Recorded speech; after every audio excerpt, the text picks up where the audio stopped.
শবে কদরের নামাজ কত রাকাত, নিয়ত কিভাবে করতে হয়, কি কি আমল আছে? শবে কদর বছরের সবচেয়ে শ্রেষ্ঠ রাত। এ রাতের ইবাদত খায়রুম মিন আলফি শাহর, হাজার মাসের ইবাদতের চাইতে উত্তম। এই জন্য এ রাত জেগে আমরা ইবাদত করার চেষ্টা করব। কিন্তু ইবাদতের নির্দিষ্ট কোনো ফরম্যাট, নির্দিষ্ট কোনো পদ্ধতি কোরআন হাদিস শিখায় দেয়নি যে আপনাকে নামাজ পড়তে হবে এত রাকাত, প্রথম রাকাতে অমুক সূরার সাথে তমুক সূরা এতবার পড়তে হবে, দ্বিতীয় রাকাতে অমুক সূরার সাথে অমুক সূরা এতবার পড়তে হবে, এরকম কোনো ধরা বাঁধা নিয়ম বলে দেওয়া হয় নাই। অতএব শবে কদরের নামাজ বলতে আলাদা কোনো ফরম্যাটের নামাজ নাই। আপনি দুই রাকাত করে নামাজ পড়বেন, ধীরে ধীরে সুন্দর করে যে কোনো সূরা দিয়ে পড়তে পারেন, যে কোনো সূরা যে কোনো সংখ্যক বার পড়তে পারেন, নির্দিষ্ট কোনো ফরম্যাট ঠিক করা নেই। শবে কদর উপলক্ষে একটা জিনিস শুধুমাত্র হাদিসে শেখানো আছে, এটা হলো একটা দোয়া, আল্লাহুম্মা ইন্নাকা আফুউন তুহিব্বুল আফওয়া ফা'ফু আননি। আল্লাহ আপনি ক্ষমাশীল, ক্ষমাকে পছন্দ করেন, আমাকে ক্ষমা করে দিন। এর বাইরে শবে কদরের নামাজ বলতে আলাদা নিয়মের কোনো নামাজ নাই। নামাজের বাইরে আপনি কোরআন তেলাওয়াত করবেন, দোয়া করবেন, জিকির আজকার করবেন, তাজবিহ তেলাওয়াত করবেন, বিভিন্ন নেকামল করবেন, দ্বীনি বস্তুর পড়বেন, বিভিন্ন ভাবে আপনি রাতটাকে কাটাবার চেষ্টা করবেন। শবে কদরে কি আসলে ভাগ্য পরিবর্তন হয়? ভাগ্য পরিবর্তন করতে কি কি আমল করা দরকার? ভাইরা আমার, লাইলাতুল কদরে মানুষের ভাগ্য লিপিবদ্ধ হয়। ভাগ্য লিপিবদ্ধ হওয়ার 4-5টা স্তর আছে, 4-5টা লেভেল আছে। বিভিন্ন লেভেলে মানুষের ভাগ্য নির্ধারণ হয়। মানুষের সৃষ্টির হাজারো বছর আগে, 50,000 বছর আগে আল্লাহ তাআলা মানুষের তাকদীর লিখেছেন। আবার মাতৃগর্ভে থাকাকালীন সময় আরেকটা লেয়ারে লেখা হয়। এরপরে প্রত্যেক বছর লাইলাতুল কদরে আবার সেই চূড়ান্ত যেটা লেখা আছে এজমালি, ওইটা বিস্তারিত লেখা হয় প্রতি বছর লাইলাতুল কদর।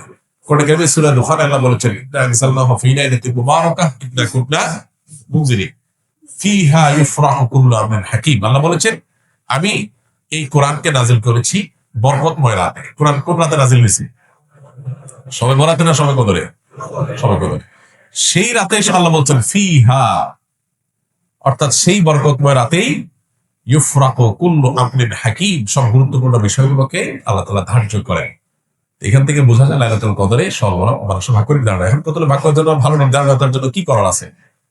সবচেয়ে বড় করার হলো ঈমান এবং তাকওয়া অবলম্বন করা। আল্লাহ বলেছেন যে ওয়ালাউ আন্না আহলাল কুরআন আমানু ওয়াত্তাকাউ লাফাতাহনা আলাইহিম বারাকাতিন মিনাস সামা। কোন জনপদের মানুষ ঈমান আর তাকওয়া আনলে আল্লাহ তাআলা বলেন আসমান থেকে বরকতের সব দুয়ারগুলো উন্মোচন করে দিবেন। আপনার ভাগ্যে ভালো কিছু লেখা হোক, চাইলে আপনাকে ঈমান আমলের চর্চায় এগিয়ে যেতে হবে। আমাদের দেশে মানুষ সব রাতে মসজিদে ভিড় করে, সারা বছর নামাজ কালাম খোঁজ খবর নেই, সব রাতে মসজিদে এসে ভিড় করছে। কেন? ভাগ্যে যেন ভালো কিছু লেখা হয়। একজন চেয়ারম্যান সরকারের কাছ থেকে রিলিফ পাইছে বা জনগণকে বন্টন করার জন্য জিনিসপত্র পাইছে। তো চেয়ারম্যান সাহেবের পাতি যে সমস্ত নেতা আছে বা চেলা চামচা আছে, সহযোগী আছে, এরা ভাগ নিতে আসছে। এক চামচা নির্বাচন আগেও ছিল না, পরেও ছিল না, ভোটের সময় ছিল না, পরেও ছিল না, কোনো কিছুতে নাই। এখন যখন সরকারি চাইনা এসে হাজির হয়ে গেছে, গমা এসে হাজির হয়ে গেছে, সে এসে ভাগ নিতে হাজির হয়ে গেছে। কি বলো, এ পাবে ভাগে? আর যে সবসময় ছিল, ও যদি এদিন হাজির নাও হইতে পারে, তারপর চেয়ারম্যান সাহেব তার জন্য ঠিকই রেখে দিবে যে তুমি এগুলো বন্টন করো তোমার এলাকা। একই ভাবে আল্লাহ রাব্বুল আলামিনের আনুগত্য যদি আমরা সবসময় করি, ইনশাআল্লাহ আল্লাহ আমাদের নসিবে ভালো কিছু দিবে। এক রাতের ইবাদত করে সব নিজের পক্ষে নিয়ে নিব, সারা বছর আকার পূরণ করবো, এটা সঠিক পদ্ধতি না। দ্বিতীয়ত হলো লা ইয়ারুদ্দু তাকদীর ইল্লা দুআ। দোয়া এমন একটা হাতিয়ার যে আল্লাহ তাআলা তাকদীরের দুইটা পার্ট আছে, একটা গায়রের মুবরাম, একটা মুবরাম, একটা চূড়ান্ত, একটা অচূড়ান্ত। অচূড়ান্ত তো আমাদের দৃষ্টিতে, আল্লাহ দৃষ্টিতে সেটাও চূড়ান্ত। আল্লাহ জানেন যে আমরা সেটাকেও দোয়া করে পরিবর্তন করেনি। তো দোয়ার মাধ্যমে ওই তাকদীর পর্যন্ত আল্লাহ পরিবর্তন করেন। এই জন্য বিশেষ করে দোয়া করতে হবে, লাইলাতুল কদর হোক, অন্য সময় হোক, ইনশাআল্লাহ আল্লাহ তাআলা ভাগ্যে ভালো কিছু দান করবেন। শবে কদরে নাকি সকল গুনাহ মাফ করা হয়। তাহলে বান্দার হক যারা খেয়েছে এবং শিরকের গুনাহ, এগুলো কিভাবে মাফ হবে? আল্লাহ তো বলেছেন হাসরের ময়দানে সবকিছু হিসাব দিতে হবে। শবে কদরে সব গুনাহ মাফ হবে, কিন্তু বান্দার হক তো মাফ হবে না। বান্দার হক বান্দার কাছ থেকে আদায় করে মাফ চেয়ে নিতে হবে, মাফ পেয়ে নিতে হবে, তা না হলে মাফ হবে না। আমরা অনেকে মোছে তাও দিয়া বসে আছি যে শবে কদর সব মাফ করে দিবি, তাইলে চুরি দাঁড়িয়ে ডাকাতি 2 নম্বরে যা কিছু করলাম, এক শবে কদর ইবাদত করলেই তো সব মাফ।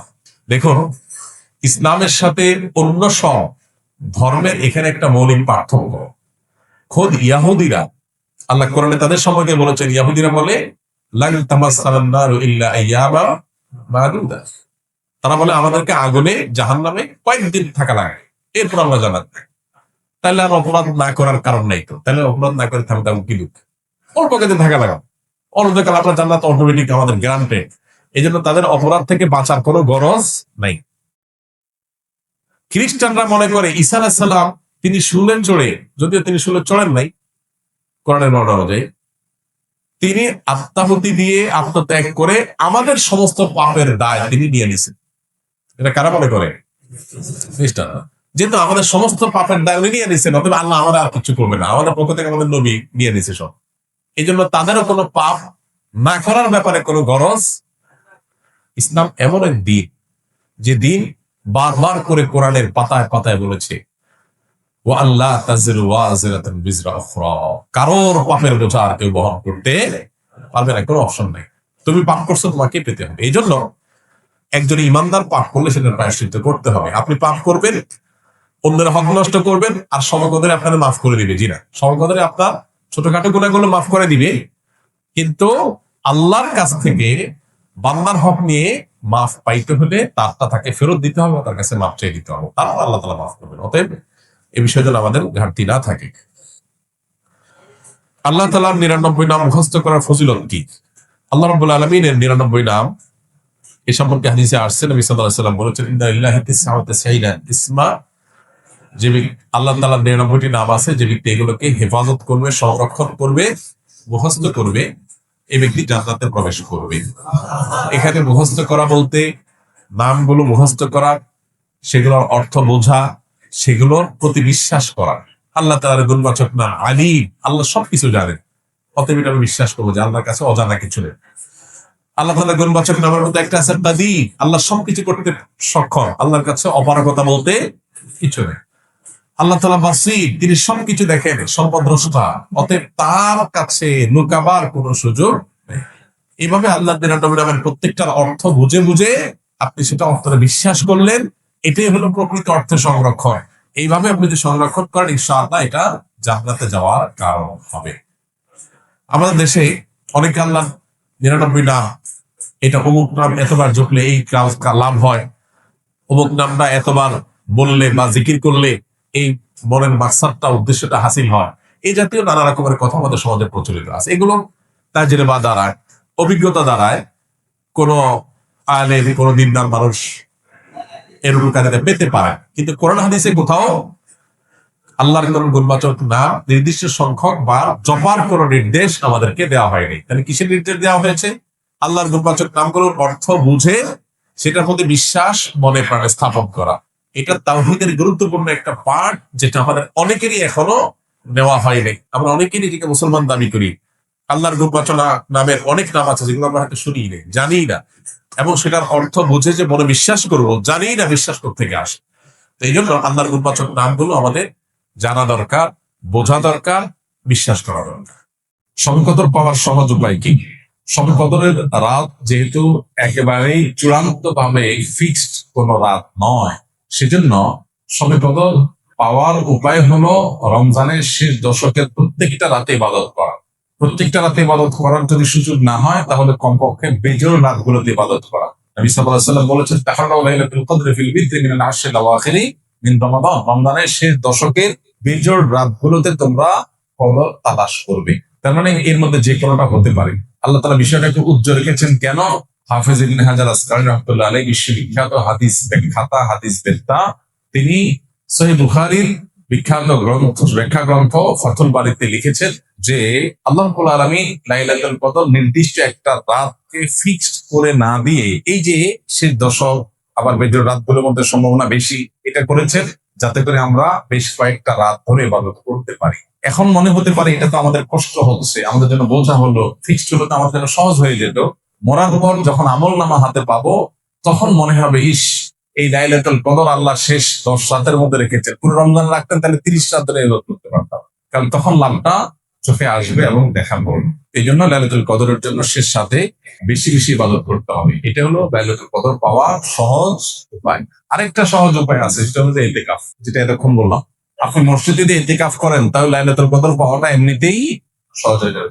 এমনকি ইতিকাফকারী ব্যক্তি, যদিও শেষ দশকে নবী সাল্লাল্লাহু আলাইহি ওয়াসাল্লাম রাত জেগে থাকতেন, যদি কোনো কারণে তিনি ঘুমাতে হয়েছে, ঘুমিয়েছিলেন, তারপরে এতেকাফকারী ব্যক্তি ঘুমাইলেও সেটা ইবাদতের মধ্যে। বাসার ঘুম আর মসজিদে এতেকাফকারী ঘুমের মধ্যে পার্থক্য আছে।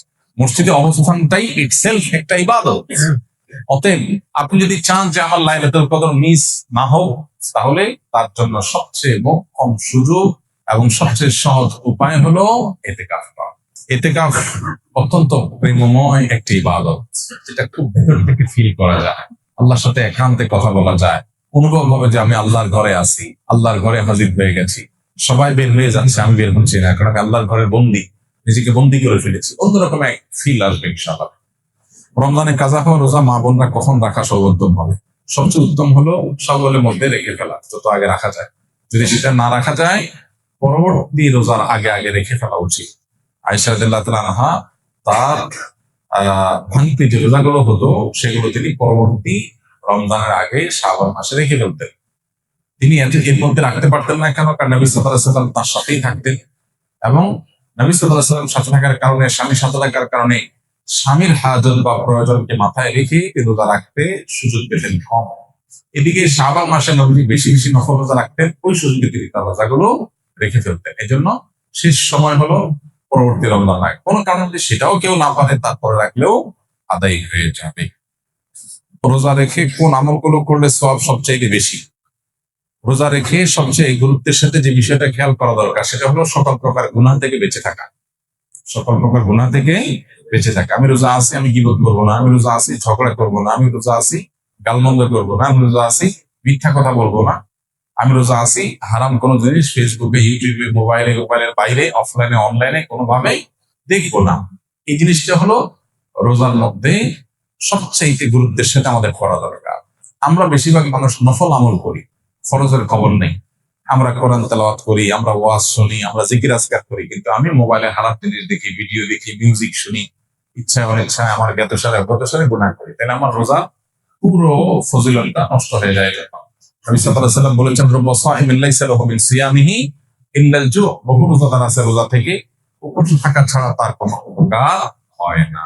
সেজন্য জিনিসটা খেয়াল করা দরকার। আর এর পাশাপাশি নফল আমলের ভিতরে সবচেয়ে বেশি করণীয় কোনটা, যদি সেটা বলেন তাহলে বলবো রমজান মাসে কোরআনে কারীমের প্রতি আমাদের বিশেষ গুরুত্ব থাকা উচিত। এর বাইরে দোয়াটা বেশি বেশি পরিমাণে করা দরকার আমাদের। রমজানে কোনো ব্যক্তি হঠাৎ এমন অসুস্থ হয়ে গেল যে সাহারি খেয়ে রোজা রাখতে পারবে না, সেক্ষেত্রে ওই ব্যক্তির রোজার কাফারা কি হবে? কারণ যদি আসলে রোজা রাখার কত সামর্থ্য না থাকে, তাহলে তার কাফারা হবে যে তিনি এই রোজার